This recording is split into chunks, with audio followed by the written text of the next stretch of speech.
What's up, everybody? Welcome to another episode of Movie Bits. My name is David. And I'm Tony. And we're coming at you with a Loki review. We just reviewed episode 1 of Loki, and it was amazing. That's what we're going to be doing on the program. This is the first series in which we will be bringing you weekly episode reviews. All episode reviews are spoiler reviews. So we will assume that you have seen the shows. That is how episode reviews work. For movies, we will be doing a non-spoiler review first, followed by a spoiler review. We give a 2-week grace period for movies. You know what? Don't quote me on that. I haven't really made up my mind. I'm going to rebuke that right now. I'm going to take that back right now. We're still figuring it out. Still figuring that out. This is what's coming down the pike. Yeah. Hey guys, if you need to know, Loki premieres every Wednesday. A new episode drops on Disney Plus. So if you don't have Disney Plus, check that out. And we also enjoyed Cruella, which is a completely different video that we'll get into another time.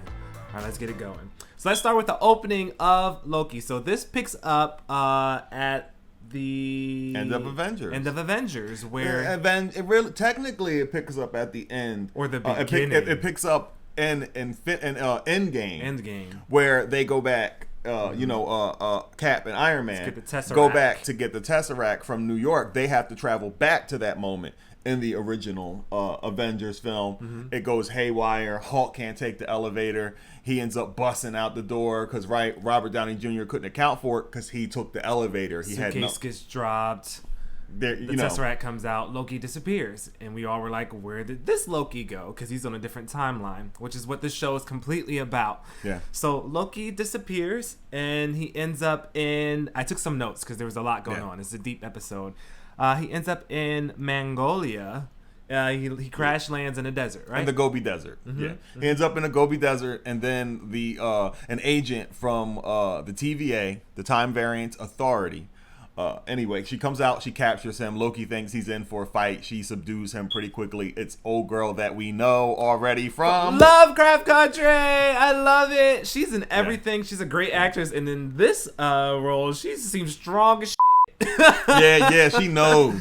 She knows, like, listen, we know this whole timeline, and now apparently all of the Time Variance Authority agents can speak all languages of the timeline. Right.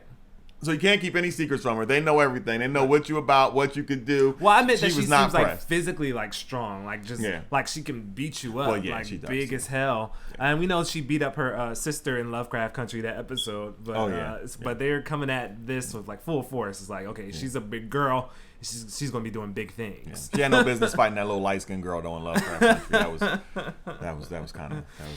So let's talk about some of the tech that she had. So she like slaps this like thing around Loki's neck. Yes. And every time Loki makes an effort to escape, she just hits this button and it just brings him right back to the same spot. She manipulates time in a way that snaps him right back to where she sort of rewinds him. Right. In a way, it allows her to rewind that's after him. She like clocked the hell out of him with that baton, and then told him like, you've slowed down to what she say 1/16 of a second. She said, so not only are you moving slow, but you're feeling every bit of what just happened to you. Yeah, so it's like, wow, she slowed down time to really make him feel getting hit in the face like much longer. Yeah, that was crazy. Cool. His lips were just going like, whoa. And it was really cool, like, to see Loki, start out from that moment. It's right. We lose all character development from Loki. A lot happens to him. This is the end of Avengers Loki. Loki, who who in Germany, right, had made that a proclamation about being in charge and his destiny and all this stuff, and they had to stand up to him as if he were a Hitler-like figure, an authoritarian type figure. So this is the Loki that we have. All of the character development we got from both Thor: The Dark World and Thor: Ragnarok gone, right? This is like, arrogant, I've learned nothing. The original. Loki. Yeah. So it's like the beginning for him, the end for us. Yes. But it was so interesting how they, some things happen. He gets introduced to the TVA. We meet Owen Wilson's character. His name is Mobius. Yes, Agent Mobius, which I thought was a really interesting, funny name for me. It made me think of Morpheus from the Matrix, and I'm like, kind of what's happening is kind of like a Matrix type thing that's happening. Anyway, it made me think of the Mobius chair from DC Comics, in which Mobius is an observer of the DC universe overall, and the Mobius chair gives him the ability to travel all throughout the DC multiverse and see what's going on. So to have somebody outside of time, you know what I mean, named Mobius, I thought was very interesting. A little wink over to DC over there. We see what you're doing. Right. So Loki, he gets to the TVA, he meets Agent Mobius, but the queue for him to get to the TVA, they had this like character called Miss Minutes. I really I like the animation of it. It felt very much like those old time let's all go to the lobby. Let's all go to, it was kind of animated in that same way. What was that, the 1950s or 60s? 1950s style animation. Like much of the show had that which is interesting, retro aesthetic. It had that retro feel. It still felt very futuristic, but also very much in a specific time period. So it was a nice hodgepodge of two different things. Very interesting to watch aesthetically. So I mean, props to set design. Because you took all of these old nostalgic things and then created enough things that were new to where you really took things that we all love, these nostalgic things that reach across quite a few different generations, and present it in a way that really gave that feeling of a futuristic type of agency that exists on the outside. It really felt authentic. It was really clever. So now we have Agent Mobius hunting down someone that's kind of causing chaos in the timelines. We learn what a variant is and how that can create what they say is a nexus. So, which is Loki's a variant. He's a variant. So by him deviating from the time from the stream. path, you're creating a nexus, which is it creates chaos in other timelines. A point in which the time stream could branch off into a multitude of things that could possibly trigger a multiversal war. And apparently they're so afraid of a multiversal war that even the slight possibility, even opening that door just a little bit to the possibility of a multiversal war, is enough apparently to get you convicted in a court that you've never heard of. They will take you through an entire trial. You don't know the rules. They ask you how you plead. Like, first off, where am I? What do you mean? Like, am I guilty or not guilty? Guilty of what? What law have I broken? Like, they explain none of this. As an American, I was appalled. But as a Marvel fan, I was entertained. So. Yeah. And then, Loki gets to, kind of walk through the halls, and you see that Infinity Stones are not really a big deal here. So, and this ties into what Tony said about character development. So Loki has always been seeking power, to be in control, right? So now he's in this place where they have these Infinity Stones, and one of the characters says, we use these as paperweights. So here, it really doesn't matter. So I think in combination... Well, that's a side step. I think we should sort of walk through the episode a little bit. Yeah, right? We are. So, I think we skipped. What did we skip? Some key components, right? Like Loki fought to get away from the girl and the time variance, right? We said that earlier. So Loki gets captured, right? They take him to the TVA. He's still arrogant Loki. He's all, I am burdened with glorious purpose. He's this arrogant character that we know, but all of that development that he didn't get, from these other movies, we're now going to get to see that happen very quickly. Him be humbled. I know. I'm walking you guys through it. When he's faced with some of this technology, but he actually gets faced with the technology and escapes, before that moment. Okay, I'm just trying to sum it up for you because you can go watch the episode on your own. But so we did all of that. Okay, so now we get introduced to Infinity Stones in the offices when he escapes. Once he escapes, he manages to fight the black lady that we said that we love. Yes, and he manages to put the collar on her. We won't divulge how. Go check out the episode. And then he kind of puts her in a loop where she keeps stumbling. So she's like trying to come for him, stop! But she's like, "I told you." Stop it! So it's like over and over and over again, and like speeding it up too. So she has to do it like quickly. Yeah. So then he escapes, and as he's walking through the offices, we find the Infinity Stones. How it's not a big deal here. We get introduced to Owen Wilson's character Mobius, who tells him, this is what's going on. There's a variant. He takes a guy hostage. Just like a regular desk pusher that works for the TVA, and he's telling the desk pusher, like, I'm gonna gut you like a fish. He's threatening him for the Tesseract, and because he saw him earlier pushing the Tesseract in a cart after they had brought him to the TVA, after they had placed him under arrest. So the guy's like, what's a fish? So we have this hilarious thing where Loki has to basically break it down. He's like, I need to, and he's like, what don't you understand? I'm threatening you right now. He's like, well, I need you to be more specific regarding this threat so I can, come to a conclusion about whether or not I want to comply. So is the fish a bad thing? So Loki breaks it down like, listen, basically I'm going to kill you if you don't give me this Tesseract. Since he realizes the guy doesn't know what a fish is, and he's so therefore from Loki's perspective, he's dealing with a very dense person here. So the guy's like, okay, take the Tesseract. So Loki has a Tesseract, and when a guy opens the drawer, Loki sees all of these Infinity Stones, and in this theme that he's been confronted with, that the TVA is more powerful, that everything that Loki has been attempting to do is trivial, that all of his glorious purpose, and from the perspective of the TVA, who really sits outside of all of time and space, they say something like, what you have done, are doing, and will do is irrelevant to us, meaning that it's already happened. It's happening now because we're in the middle of, of your, from your perspective, we're in the middle of your life, but it's already happened.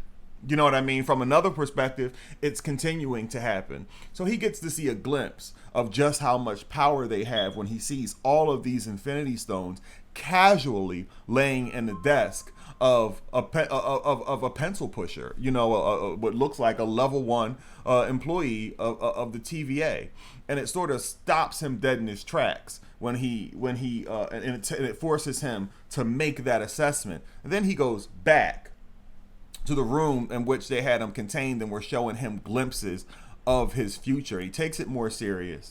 So we get to see the Loki that we all know. We get to see it all play out. So all the that movies, scene, all the movies, he's pretty much watching all the Avengers movies.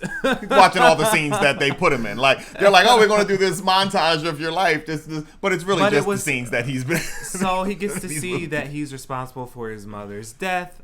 He gets to see that he dies. He gets to see his relationship with Thor, his father's develop. Death. His father, like he gets to see that he's turned into a better person. And he also gets to see the consequences of these mistakes that he was on the verge, these choices that he was on the verge of making. So we get all of that development that we got over a series of movies in the MCU. And one scene in the first episode. So it was brilliant. Loki. So we actually talked about that when we saw it happen. I was like, wow, what a brilliant way to bring us the Loki that we know, because this Loki that it started off with was not the Loki that we came to know by the end of Endgame, Yeah. So it was a brilliant way to bring him back so that we feel familiar with this character and we're not learning Loki all over again. It was a very interesting way to do a condensed character redemption arc, because we didn't want to, of course, take the entire series going through this with Loki, being able to see that guy that we've come to know and love is in there, and it only took a few key points to sort of bring him out and shake him to his senses in a lot of ways. But something that Owen Wilson said to him earlier is that you will always be that person that helps other people be better, their better selves. I was like, whoa, yeah, which is like come to Jesus, but not in this world, but come to Jesus moment. It's like, wow, it's like I have been trying so hard to be like this leader, this ruler, but that is not my purpose, and it's never been my purpose in any of the timelines that exist. I'm always there to assist in helping people be their better selves. Yeah. Because of my chaos. Yeah.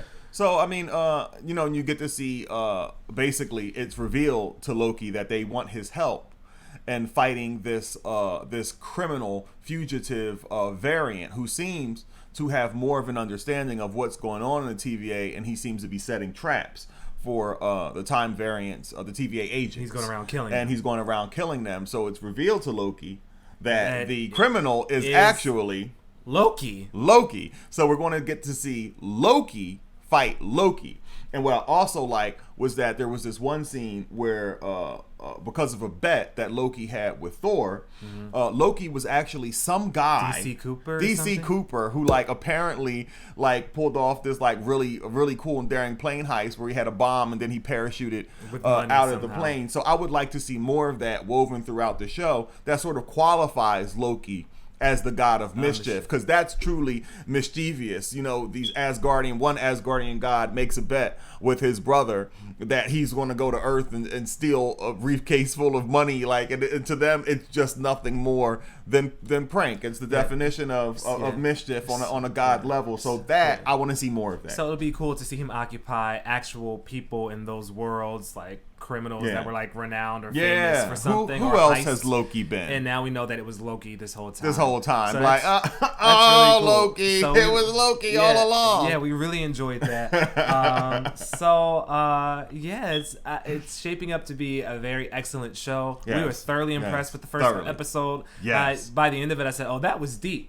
Yeah, by the end of the first episode, as much as I loved WandaVision, huge fan of WandaVision. Great, excellent. Falcon and the Winter Soldier, very slow for me, came together in the end. I think the moment that show came together for me wasn't the very end for me, it was the very end for David here, but also for our roommate.